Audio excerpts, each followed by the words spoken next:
Now, try imagine this. You were a boss trying to get up for your first major mission with a killer project idea. You might have a team ready to kick off, but how do you ensure a smooth takeoff without chaos? Well, that's where our mission begins. You might have ever found yourself lost in a maze of project uncertainty or faced resistance from your team that feels like hitting a brick wall. I know change is hard and launching a project without a roadmap can be daunting. That's why I make up this video today. Trust me, by the end of this video, you will be armed with the knowledge to generate a material to guide you through the challenges and lead the team towards success. Hello guys, I'm Andy, your Agile coach. In today's video, I want to tell you how to write a project charter that helps you seek support from project sponsors and align objectives with your team. So, what is a project charter? Usually, a project charter is the formal document that officially provides a project manager with the authority to apply resources to project activities. It serves as a foundational reference for the team members, stakeholders, and sponsors throughout the project's life cycle. Usually, it is documented during the initiation phase and approved by project sponsors. These days, I gotta kick off a new project and write a project charter to let members know what to do next. Some people might question, what is the foundational structure of a project charter? Totally, there are 8 basic elements: overview, goals, scope, members, milestone, risks, constraints, and stakeholders. Firstly, the project overview. Your project charter should kick off with a clear, concise overview. What is the project about? What is its purpose, or the vision you are going to craft? Think of this as your elevator pitch. Nail it down in a few sentences to set the stage for everything that follows. Now, let's talk about scope. Your team will highly focus on this part. Define what is in and what is out, what is included in your project and what is not. This helps manage expectations and keep your project on track. Next up, team members. Introduce the key players involved. Who's on your team? Outline their roles and responsibilities. This section helps everyone understand their part in the project puzzle. Once the scope was given, your team would like to know the concrete timeline. Break your project into key phases and identify the milestones within each.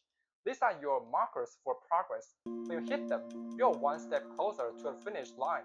It's all about celebrating the small victories along the way. But remember, your milestones should be adaptive as time goes by to reflect the project progress.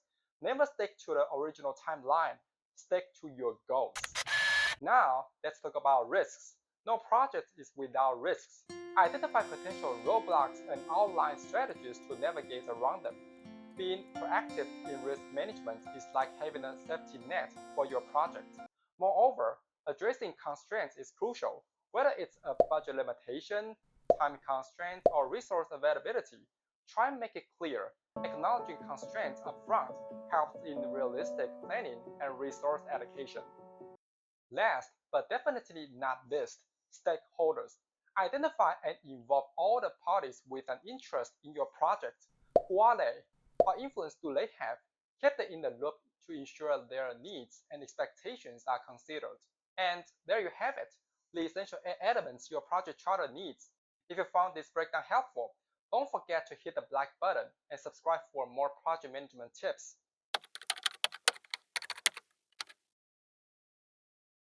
Now, you already have the concept about what a project charter should contain, but you might still have no idea how to do it, right? Please open the description of the video. I've already prepared a template for you to practice. Even more, I encourage you to directly copy this template and write it down after watching this video. In this template, you will go through all the elements I mentioned in this video and practice at least 3 times to experience what it feels like to get the overall condition of your projects. Practice makes perfect. As you get familiar with the structure, you will get more credit because they must know you are able to catch up the profile of a project.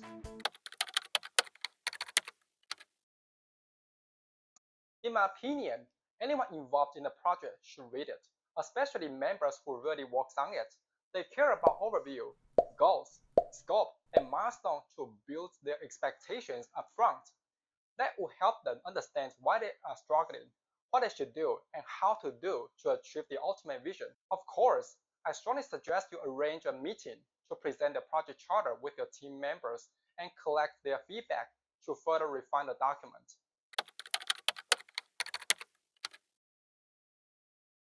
I would say if you don't do it well in the beginning, you are doomed to suffer from three primary problems.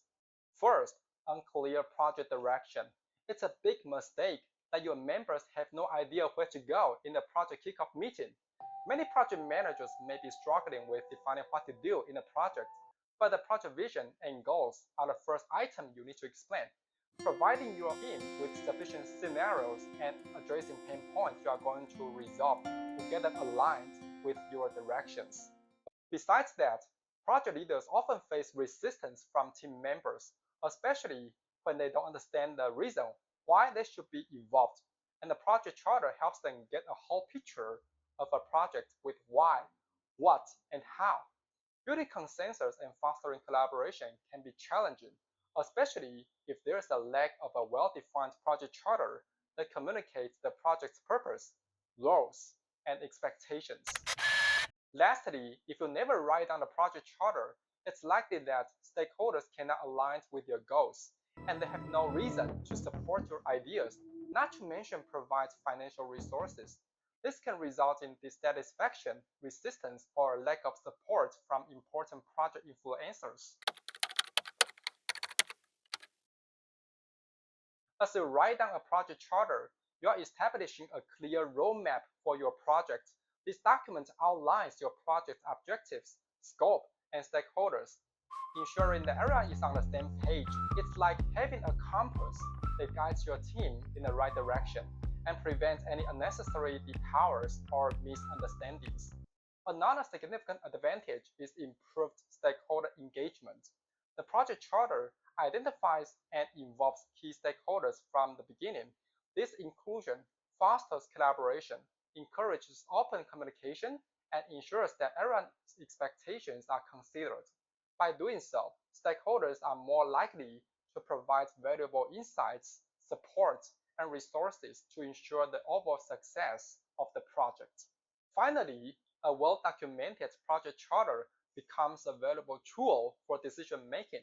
Once you outline potential risks and uncertainties, you empower your team to address challenges. The charter will serve as a reference point for decision making throughout the project life cycle and help you stay focused on your goals and navigate changes with confidence. In conclusion, taking the time to write down a project charter isn't just a paperwork exercise, it's a strategic move that sets the foundation for project success. So, the next time when you embark on a new project, remember the power of a project charter. I've summarized 8 elements of writing a project charter, 3 problems if you don't do it, and 3 advantages with the documents. I hope today's video really inspires you to write down your first project charter. Try to download the templates in the description and do it right away. Want to refine your project charter? Welcome to Resolve the Web Code with me. If you like this video, thumbs up, subscribe me, and comment below if you have any questions. I'm Andy, your Agile Coach. See you next time.